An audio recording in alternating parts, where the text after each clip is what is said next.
Good morning बंधुरा तुम्हारा सबाई केमन आछो। और आज के होच्छे रविवार। आज के रविवार सकाल थेके आमार ब्लगटा स्टार्ट करछि।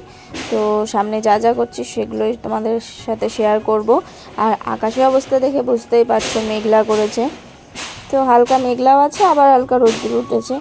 तो विप्रजित एखोनो घुम थेके ओठेनी और आमी सकालेर बासी काज सेरे एखन आमी जाबो रान्नाघरे। सकालबेला माने रान्ना बान्ना जा आछे सेगुलो आर कि करब। तो चलो तुम्हारा भिडियोटा देखते थाको। तारपर देखो रान्नाघरे चले एलाम। और आज के जानो तो तुम्हारे दादा भाई भोरबेलाय काजे गेছে और ओ सकालबेलाय आज के आमी उठते पारिनी, ओ एकाई चा करे खेये गेছে तार जोन्नो बासनटा ओरकम। और रात्रिबेलाय आमी समस्त बासन ग्यास मेजे परिष्कार करे राखी, এটা তো তোমরা দেখেইছো। और এখন देखो झटपट आगे भातटा और विप्रजितेर खाबारटा बसिए दिচ্ছি। और आज के जानो तो शुनছি सकाल থেকে जल आसবে ना, तो जल ना आसार भये आगे जलेर बोतलगुलो सब गुछिए जलगुलो भरे निচ্ছি। एमनकि बोतलगुलो और बड़ बड़ जे बाल्तिगुलो आछे सेगुलोतेও भरे नेब। जल ना थाकले कोनो काज হয় বলো তো? जलই तो संसारेर मेन, ताई ना? तो যাই হোক জলটা ভরে রাখি, অন্তত খাওয়ার জলটা ভরে রাখতে পারলেই চলবে। আর আমরা টিউব কলের জল দিয়ে কোনো কাজই করি না, এতটা আয়রন না, মানে ওই জলটা আমরা কোনো কিছুতেই ব্যবহার করি না। তারপর চলে এলাম ঘরে, বিছানাটা তুলতে হবে। আর তোমাদের দাদাভাই খেয়ে চলে গেছে দাদাভাইয়ের কাজে। আর আমি এখন বিছানা তুলে ঘরটা পরিষ্কার করে বিপ্রজিৎকে স্নান করাবো।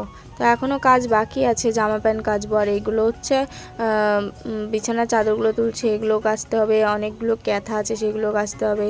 আর আজকে এই তোষকটা না উল্টে দিলাম, কেন বলো তো? বিপ্রজিৎ না এখনও বিছানায় টয়লেট করে, তো এখনও তো বলা শেখেনি, কি করা যাবে বলো?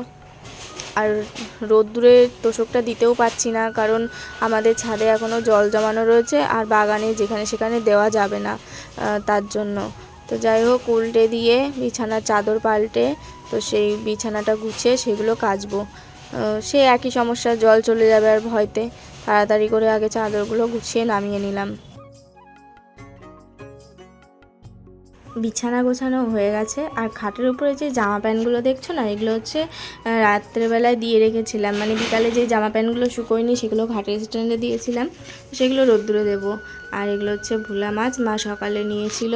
আর এগুলো চালানি মাছ, তো আগে আগে কেটে ধুয়ে যদি না ভাজা হয় না, বেলা হলে পরে নষ্ট হয়ে যেতে পারে, তার জন্য মাছটা আগে কেটে তারপরে জামা প্যান্টগুলো ধোবো, তাহলে হাতের গন্ধটাও চলে যাবে। আর মাছ ধুতেও তো অনেক জল লাগে বলো, মানে আজকের পুরো ব্লগটা জল নিয়েই মানে বলতে গেলে করলাম। এতটা পরিমাণে জলের ভয় পাই আমি, কারণ এই টাইম কলে কাজ করে করে না, টিউব কলে আর কাজ করতে মানে কাজ পারি না করতে।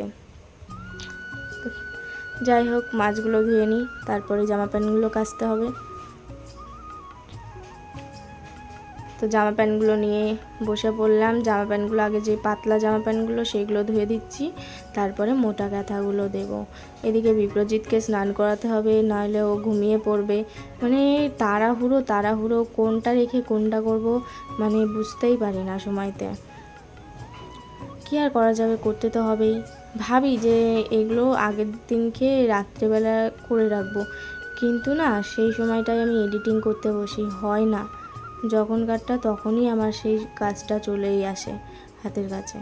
তো ওই পাতলাগুলো কেচে নিলাম, তারপরে এই কাঁথাটা কেচে নিচ্ছি। আর হাত দিয়ে তো মোটা কাঁথা খোঁচাই যায় না, তার জন্য পা দিয়ে এরকম চটকে চটকে নিচ্ছি।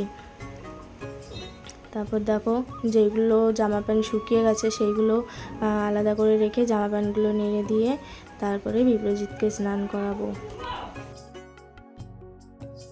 দেখো জামা প্যান্ট নেড়ে চলে এলাম, তো বিপ্রজিৎকে এখন স্নান করাচ্ছি। তো তারপর আবার তোমাদের সাথে কথা হচ্ছে।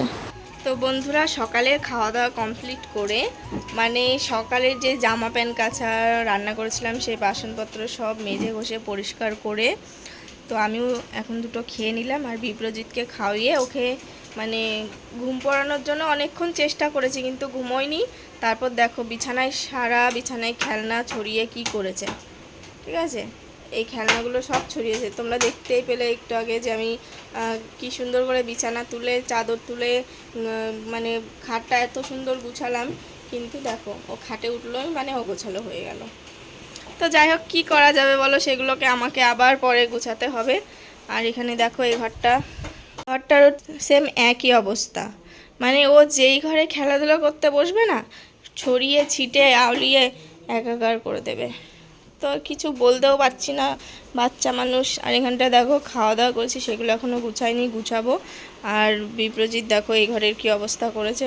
এই পুতুলগুলো সব ছিল উপরে, বাংকারের উপরে তোলা ছিল, সেইগুলো ওর বায়নার জন্য বের করে দিলাম। আর মা বাবা জানো তো আজকে গেছে দিদি বাড়ি, দিদির হঠাৎ খুব শরীর খারাপ, তার জন্য আমি বললাম যে তাহলে তুমি যাও, আমি এদিকে পারবো। তো তোমাদের দাদা ভাই আর আমার জন্য এখন রান্না বান্না করতে হবে, তো সেগুলোই করতে হবে। তো চলো দুপুরে রান্নাটা কমপ্লিট করি আর এগুলো গুছিয়ে নিই, তারপরে আবার তোমাদের সাথে কথা হচ্ছে। তো বাকি যে কাজগুলো আছে সেগুলো এখন গুছাচ্ছি। আর তোমরা তো ভিডিওতে তখন শুনলেই যে আজকে মা বাড়ি নেই, হঠাৎ করে দিদি বাড়ি গেছে। তো সেগুলো আমাকে আর কি বাকি কাজগুলো একা করতে হবে। আর বিপ্রজিৎ এখনও খেলাধুলা করছে, যতদূর খেলবে ততদূর আমি কাজটা গোছাতে পারবো। আর নইলে আমাকে ফোন দিয়ে দিতে হবে কার্টুন দেখার জন্য। আর বাড়িতে আজকে একটাই ফোন, এই ফোনটা দিয়ে দিলে আমি আর ভিডিও শ্যুট করতে পারবো না। তো যতদূর পারবো ততদূর তোমাদের সাথে শেয়ার করব। আর আজকে বেশি রান্নাবান্না নেই, যেহেতু তোমাদের দাদাভাই আর আমি বাড়িতে খাবো। তো মাছের ঝোল করব, ডাল আর আলু চিপস আছে, সেটা দিয়েই চালিয়ে দেবো। তো ঝটপট তড়িঘড়ি রান্না করছি, আগে তরকারিটা করছি, তারপরে ভাত করব, কারণ ভাত বসিয়ে দিয়ে আরও যে কাজগুলো আছে সেগুলো করে নিতে পারবো। আর তোমাদের দাদাভাইও আজকে তাড়াতাড়ি চলে আসবে, তো তার জন্য আরও বেশি তাড়াতাড়ি করতে হবে। আর এদিকে বিপ্রজিৎ কান্না শুরু করলে ওই একই প্রবলেম বললাম তোমাদেরকে। তো যাই হোক বন্ধুরা, ভিডিওটা তোমরা পুরোটা দেখো, কেউ স্কিপ করো না। আর এখনও যারা আমার ভিডিওতে মানে আমার চ্যানেলে এখনও যারা আসোনি, তারা এসে আমাকে একটু সাপোর্ট করো। তারপর দেখো আমি স্নান করে চলে এলাম আর তোমাদের দাদাও চলে এসেছে। তো ভিডিওটা কেমন লাগলো প্লিজ কমেন্টে বলো।